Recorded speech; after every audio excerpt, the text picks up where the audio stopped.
It's not as if Saudi Arabia can go and suddenly buy aircrafts or tanks from Russia. It would take decades for them to switch. They're so dependent on U.S. technology. And these different universities that were public also received violent repression from the police, which by April 20th got the reaction by the entire city of Managua being like, you can't beat up students in the broad daylight. So by April 21st, it was not just Managua, it was Managua and most of nearby cities. Hello, my name is Stanley Heller. Welcome to The Struggle.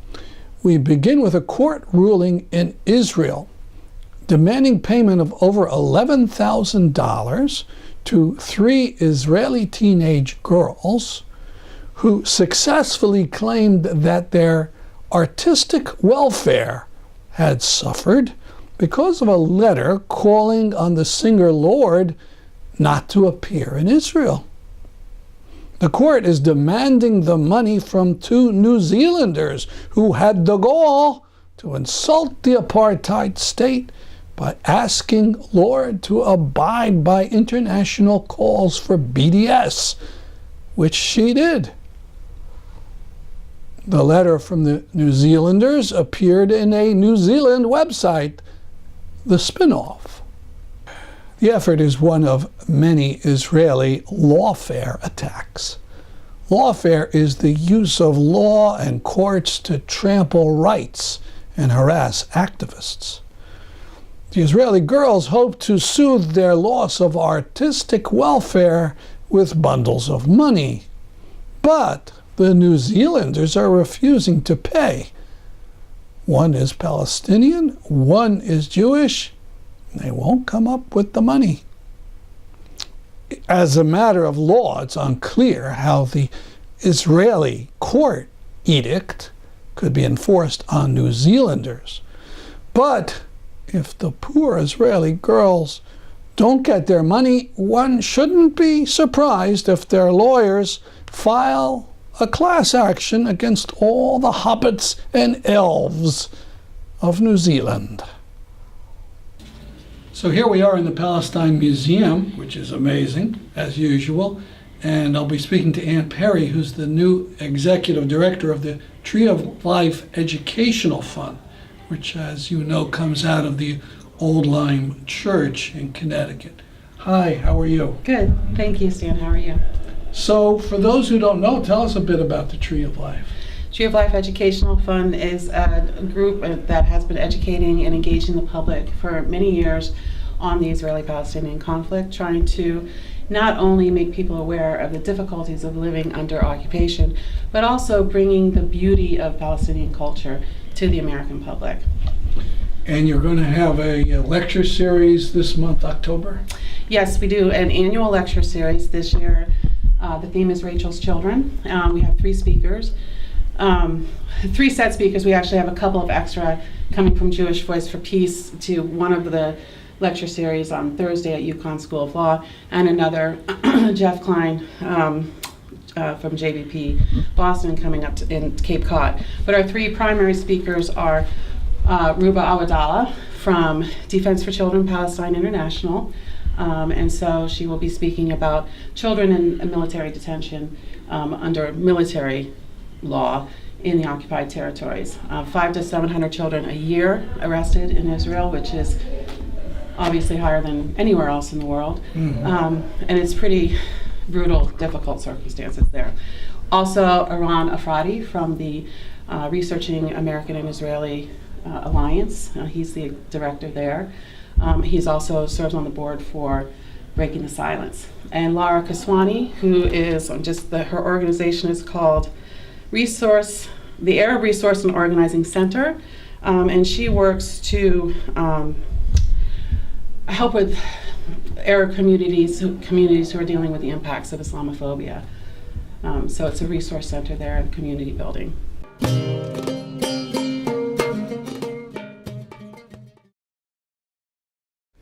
The apparent murder of a Washington Post reporter, Jamal Khashoggi, by the Saudi regime has caused a storm of outrage.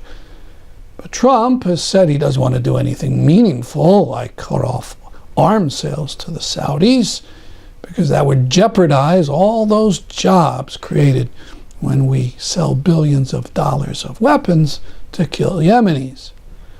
Here's one congressman's answer on Democracy Now! Ro Khanna, you're a Democratic member of the House of Representatives. Trump says they're not cutting off military weapons sales. Of course, the military weapons contractors in the United States benefit enormously, and if you could maybe name some of those that do. But what does the House of Representatives have the power to do? Well, we in the Senate can cut off these arms sales, and it's very important that the president is peddling falsehoods and to correct the record. It's not as if Saudi Arabia can go and suddenly buy aircrafts or tanks from Russia. It would take decades for them to switch. They're so dependent on U.S. technology. It would be as if you had an iPhone and an Apple computer. Suddenly you couldn't go switch to Windows. These things aren't transferable. And the president knows this. He knows that if we were to cut off the arms sales, the Saudis wouldn't be able to quickly switch to Russia or China, and it would really hurt their efforts in Yemen. And the reality is, it's Lockheed Martin, Raytheon's bombs that are being found in Yemen responsible for the deaths of children and women. So first, the president is wrong that the Saudis could switch. Secondly, $100 billion in the context of a $20 trillion economy is not a significant detriment to the United States. I don't think there's a single American citizen who would say that we should be aiding the Saudis and killing women and children for $100 billion, that's a price worth paying.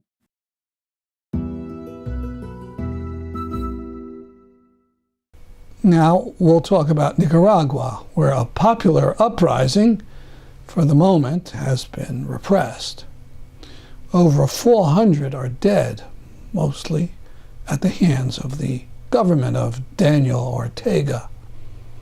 Recently, Nicaraguan Gabriel Yarince Perez Setright gave a talk in New Haven. So I'm Gabe. I studied psychology and philosophy at Warren Wilson College in Asheville, North Carolina, and I graduated in 2015. And I went to Nicaragua, where I grew up and lived. I have a house there that I quickly transformed into this community center, just like a public space for people to organize, to have access to art, have access to workshops, a student bookstore, a library, an art gallery, and also like a safe space. So we have several different beds for people that needed them for emergency situations and other things. We also had a community garden, and we were slowly branching out to the community, into the rest of Nicaragua through more than 3 years of organizing that we were doing there. Definitely following feminist and queer initiatives, and with anti-capitalist bends. So that was mostly what I did in Nicaragua since 2015, but I also would teach history to study abroad organizations that would go to Nicaragua. I also would give the introduction to Nicaraguan history to several different delegations that would go to do work in Nicaragua. And I lived there with several different of my friends that were part of the committee for La Rizoma, which is the community center that I run, which was definitely a co-op safe space.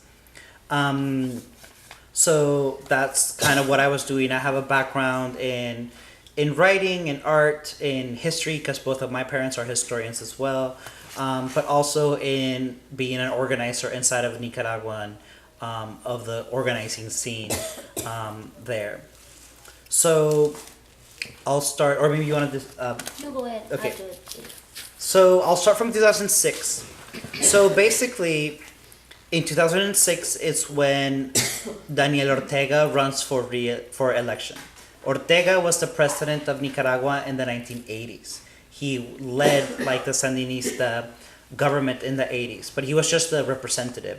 The Sandinista government was a collection of 9 different men that were in power during the 80s. So after 15 years of running elections and losing them, this time Ortega really what I called a like extreme makeover of the Sandinista party, changing its colors from like red and black to this like multicolored palette. They started talking less about revolution and more about like peace, love, solidarity, and about Christianity as values that the government was now embracing to try to reach young people. An example of the things that they did is that they would grab Beatles songs and change the lyrics to have pro-government songs that were really catchy for young people, was something that they did. So in 2006, 2007, they ran for election and they won. They won democratically, specifically because the opposition was too divided, and the opposition in this sense is right-wing and smaller left-wing movements, and also because the percentage that you needed to win an election was lowered from 40% to 38%. So Ortega won because people were tired of 15 years of neoliberal policies and wanted a different change, and Ortega promised that different change. After he won, people were very hopeful, is the word that I hear the most. I remember celebrating that election because everybody was celebrating. Like all my neighborhood was celebrating it, like mostly working class and popular cities were celebrating it because it was a callback to the revolution and the beautiful things that the revolution did in the 80s. But then quickly things were kind of very sketchy. I know here in the United States it's kind of completely unthinkable of changing the Constitution, but in Nicaragua it's actually very easy to do if you have power and money. So one of the first things that Ortega did was change the Constitution so that he could be reelected indefinitely. And because he had majority people controlling the House that controlled the Constitution, he could easily do that. Another thing that he did was propose the building of a Grand Canal through a private Chinese company, which would have displaced hundreds of Afro-Indigenous communities in the Caribbean coast to build a huge project that would compete against the Panamanian Canal. Completely done without the consent of the majority of the population of Nicaragua, always under the framework of socialism and to get Nicaragua out of poverty. I do remind you that Ortega did present himself as a socialist in the sense that he did have social programs. So in Nicaragua, we have free education and free healthcare. We have food programs, some job programs. So all of which we had through the support of Cuba and Venezuela. Venezuela being one of our strongest allies that would send money to Nicaragua in the shape of petroleum or just petroleum money.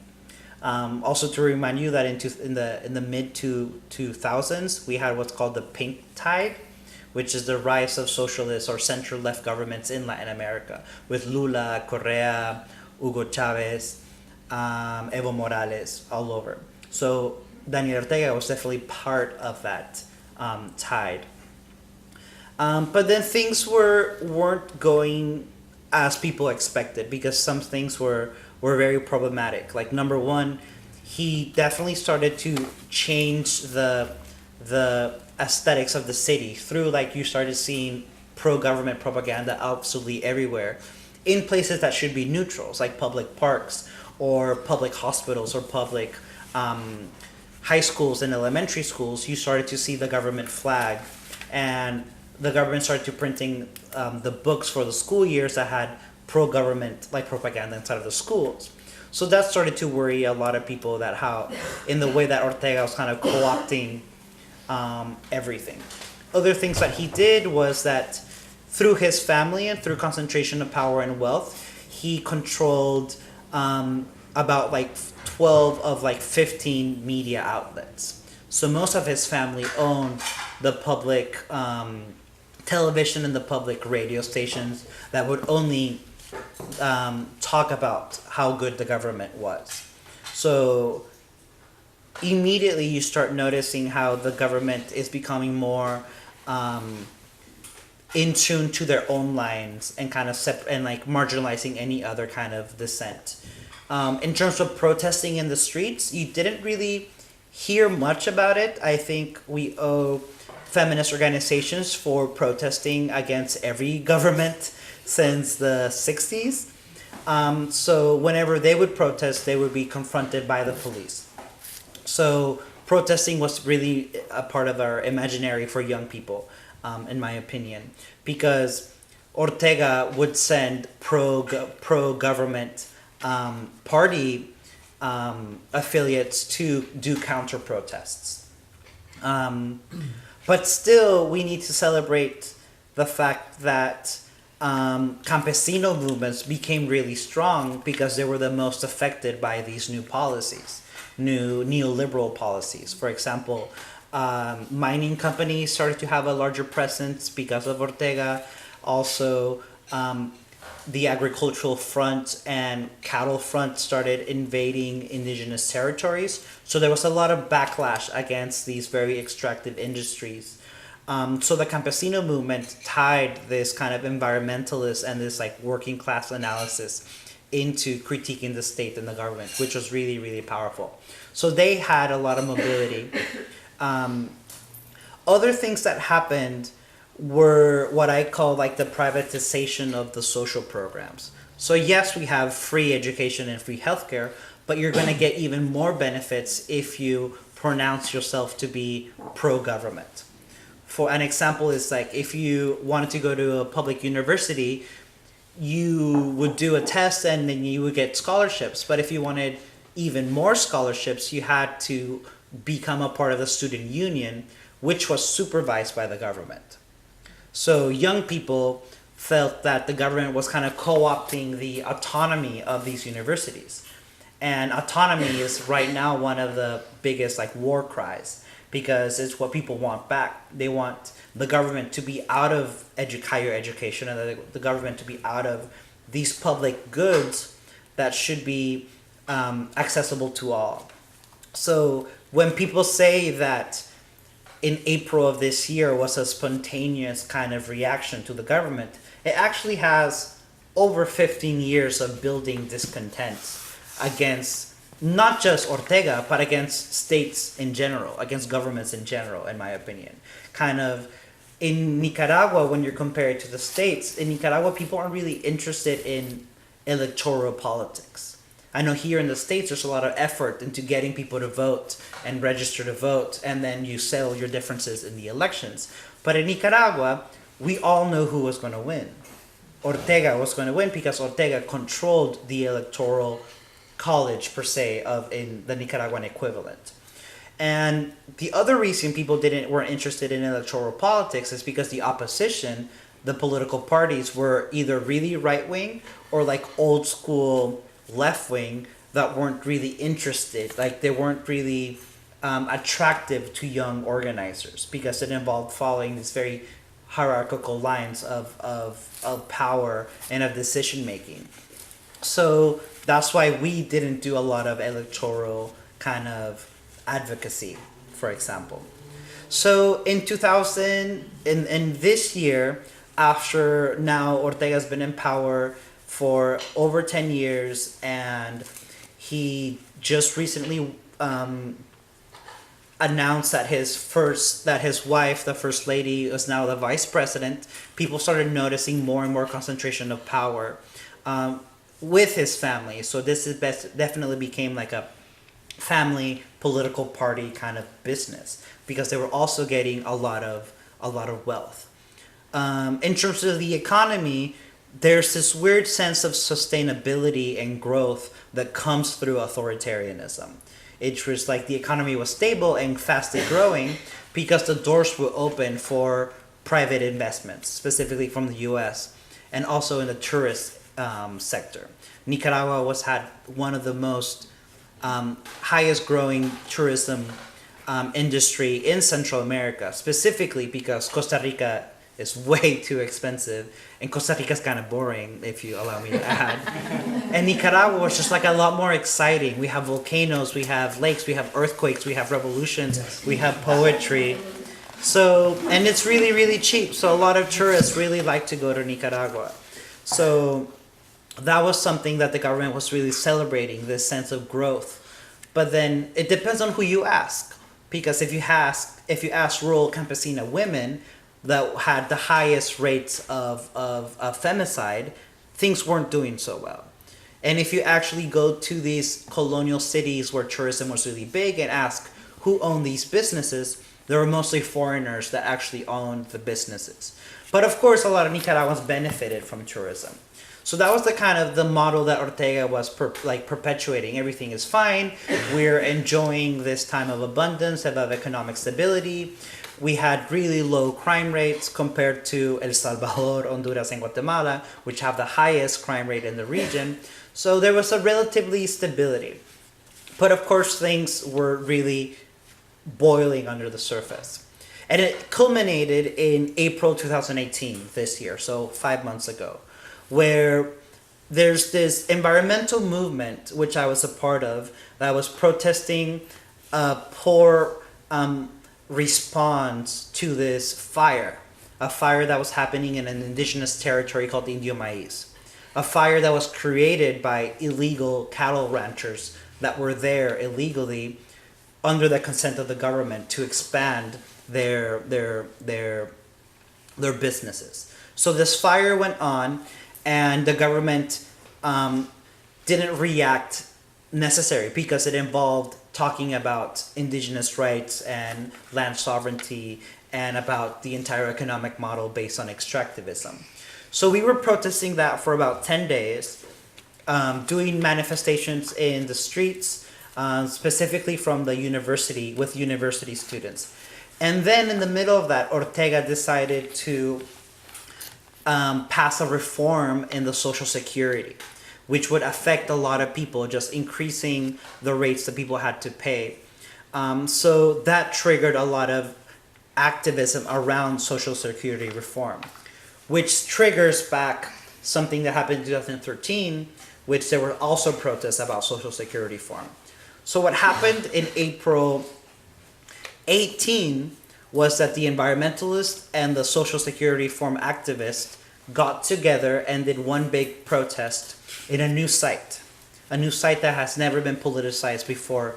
And if you know Managua, it's like right off Carretera Masaya. And actually, a fun fact that the meeting for where these two movements met together for the first time was done at my house. So this was done April 17. We got together and we wanted to do a big manifestation, but we couldn't release the time or the location because we knew that the government was going to react. So we released the time and the location just an hour before everybody could show up for security reasons. So on April 18th, this protest that we organized was violently attacked by the police and pro-government youth, which was later viralized on social media because everybody was recording with their phones.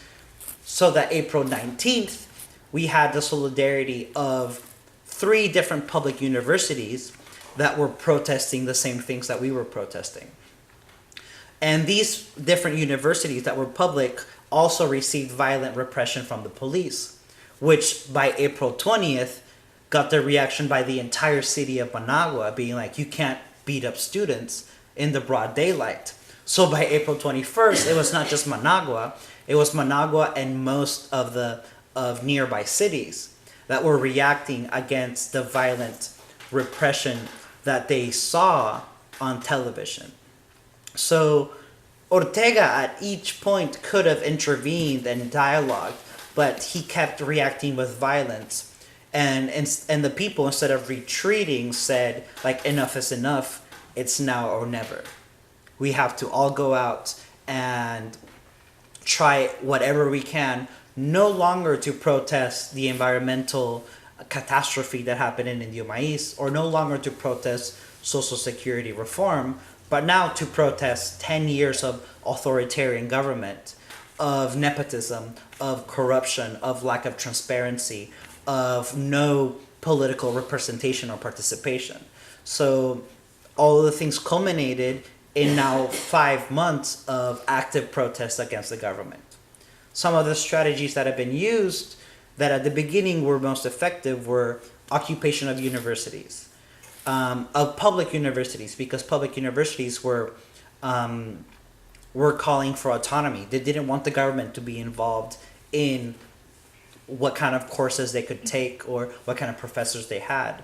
So in Managua, at a point, there were 3 separate universities that were under occupation, meaning that the students are inside, classes are canceled, and in these universities, which I had the privilege of visiting, there was basically like a commune. It was basically like students had barricaded the university, and inside they functioned like a small city, but non-hierarchically, completely horizontally, making decisions, and just basically occupying the universities until the government would agree to dialogue or compromise. That was the main strategy.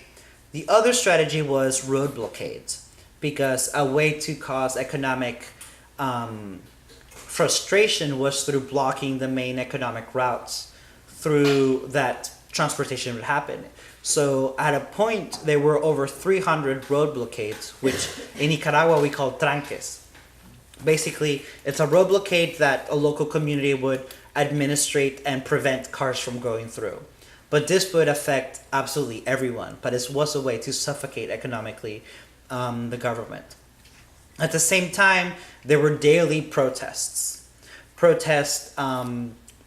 led by several different groups. But the main thing that people were protesting, they wanted justice, because by May and June, we already had over 100 people that were murdered by the police.